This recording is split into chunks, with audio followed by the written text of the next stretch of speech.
Baylor sniffed the air of the manor as he followed Nathan towards the dining room table. Ah, heavens guard us! What is that putrid odor? Nathan smiled. Oh, a rat infestation. Never mind it. It's being taken care of. At the table, Amelia smiled when Baylor and Nathan joined her for breakfast. Don't worry. You get used to it. Nice to see you again, Baylor. Come on in and sit down. You haven't eaten yet, right? I made eggs, and there's toast with jam. You're also just in luck. The last bit of sausage is yours for the taking. Thank you, Lady Hayfield. Well, if you insist, I guess I'll dig in. Baylor licked his lips and piled up his plate, cutting a sizable dent into the buffet on the table as he sat beside Nathan. Despite his initial timidness, he had known the Hayfield family his entire life, and Amelia knew the fastest way to get him to relax was through food. Baylor, relax, please. Just call me Amelia. As you wish, Lady Hayfield. Amelia.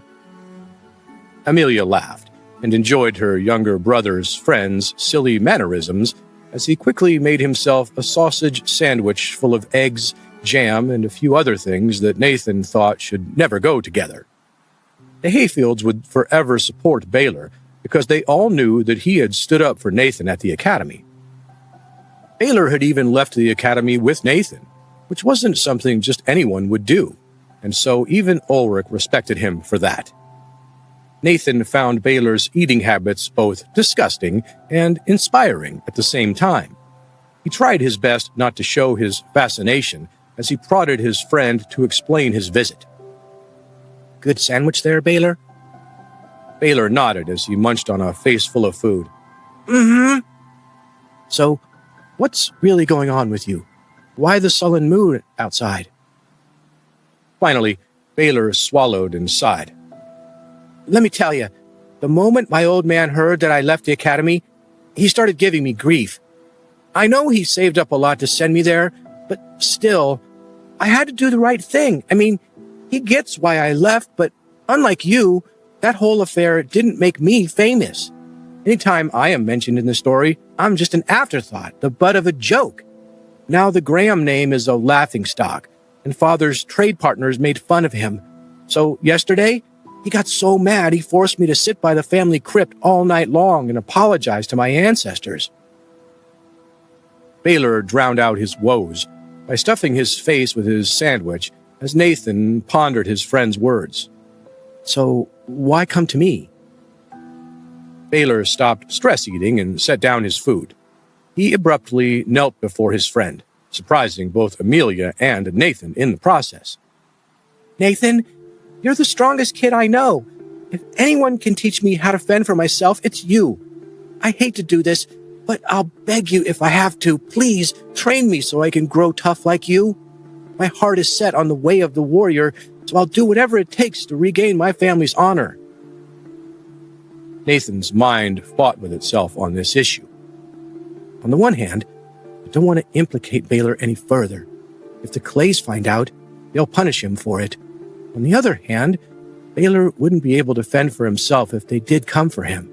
And Baylor's more than brave enough to be a warrior. He was loyal to me even when it meant risking his own life. He even left the academy with me to prove a point, knowing that it complicated his dreams of becoming a warrior. Very well then. I'll train you. However, your body is not yet ready to handle the workload I'm doing, and I don't have a moment to lose when it comes to my own plan. So, I'll give you a training regimen to follow on your own. Fantastic! Thank you, Nathan. You're a boon companion if there ever was one. Nathan roughly interrupted his friend. He had trained soldiers during times of peace in his past life, so he knew exactly how to break through a fresh student's enthusiasm. Not so fast. Listen to me. When I write down my instructions, you must follow them exactly. Otherwise, you'll risk injury. Of course, I'll do exactly as you say. And most importantly, you must do so without disturbing me for the next 2 years. Come eat and rest with me if you like from time to time. But when it comes to training, I don't want to see you until you've completed all the work I've given you, which should take you up until around the time of the spiritual fighting examinations. In the meantime, I'll protect you from any threats you might encounter." Baylor looked a little crestfallen as he set down Amelia's delicious breakfast. He had hoped to train with Nathan, but slowly he nodded his head and understood Nathan's words. "The path of the warrior is a lonely one, Baylor.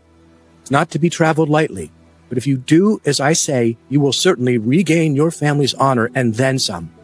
Are you up to the task?" "Yes, I am ready. I promise you, I won't be lazy. I'll follow your instructions every day."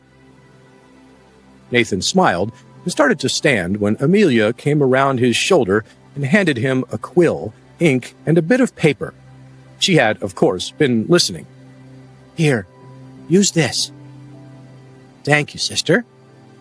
Nathan immediately scrawled out a detailed training plan on the piece of paper and rolled it up before handing it to Baylor. "Incredible! How did you do that so fast?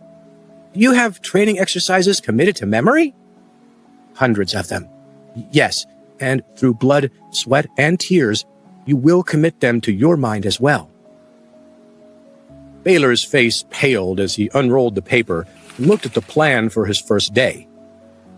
This is crazy! All this on the first day? Is this even possible?" Nathan rolled his eyes and chuckled. "If it's not, then you might as well give up on it now. You won't be ready for me in 2 years when I need you." Crinkle. Baylor's fist tensed around the paper as he gritted his teeth. Wait! Don't say that! I'll do it! I can definitely handle all this, no problem." Amelia couldn't help but laugh at Baylor's wild mood swings. In actuality, Nathan had given Baylor a very simple training regimen. Compared to what Nathan was doing, it was a walk in the park. Baylor had to hike the 8 miles up and down Mount Dunn every morning without any weights, and then do some physical training and fundamental sword motions in the afternoon. That was it. Baylor was only a beginner-level 2 warrior after all, so it was no surprise that the workload intimidated him. In order to complete it, he'd have to push his body and his mind to their absolute limits. Drastically improving his physical fitness was the only way Nathan could help him at this stage. The power of Asura wasn't something he could just teach to his friend, and besides, even if he tried to share it with him, Baylor was far from being ready to handle it. The same was true with the Dexterity Elixir, which is why he hid the true nature of the smell from Baylor and Amelia. If Nathan had given them a sip, chances were their bodies would have shut down. "Then you best begin your training. I'll see you soon, my friend, and with all luck, you'll have doubled in strength by then." "I swear to you, Nathan, I won't let you down." With that, Baylor excitedly jumped up from his seat and headed for the door. He paused only long enough to grab the last bit of sausage from the table before charging toward his house across the stream. Over the next 2 months, Nathan regularly returned to the medicinal herb garden and nearby store. He gathered the materials he needed to refine the elixir, and as his training advanced, he reached beginner level 8. Thus, he required larger portions of the drink. The first time, he had used only a small portion of the herbs just to see if the effect would be the same as in the other world. Once he had confirmed that it was even more potent here, he began to request 100 medicinal herbs each day, 50 for his own elixir, and the other 50 for his father, Ulrich. Although Ulrich was well over 50 years old, the potions still had a tremendous effect on his body, and he soon saw improvements in his spiritual fighting that he hadn't seen in years. Over time, it became clear to all but his father that it was too dangerous for the guards to spar with Nathan, so he began to practice his sword-fighting skills in secret against large oaks in the forest near the base of Mount Dunn. Although he liked the people of Dunshire, he was concerned that word of his improvement might spread to his enemies, so he was always careful to avoid the prying eyes of the townsfolk, particularly Hilda Moonweaver. Each morning, He made it a priority to encourage old Billy to practice his flute, so that he could be certain she'd stay far from the manor as he left to train. He soon added 1,000 crunches and 500 push-ups to his daily routine. It wasn't long before he reached beginner level 9. As the elixir worked its way through Nathan's body, he soon realized that this form of training was also problematic, as he began breaking wooden practice swords and harming oak trees at an alarming rate. In a given day, he'd fallen at least 5 large oak trees and broken well over 24 wooden practice swords as he stabbed, sliced, and blocked the limbs of the oak trees until his calloused fingers ran wet from his own blood. Crack! Crack! Boom! After 2 months of training, Nathan finally broke his last training sword as he sliced a tree clean in half. He sighed and wiped the sweat from his brow. Better call the carpenter again. At least with all these trees I've felled, he's got plenty of wood to work with. Earlier that morning, as Nathan had carried 700 pounds of stones up to the top of Mount Dunn, he had stopped to pray to the heavens while the sun rose, and knew he had crossed over to the first level of the Apprentice Stage. His spiritual fighting levels were experiencing a meteoric rise.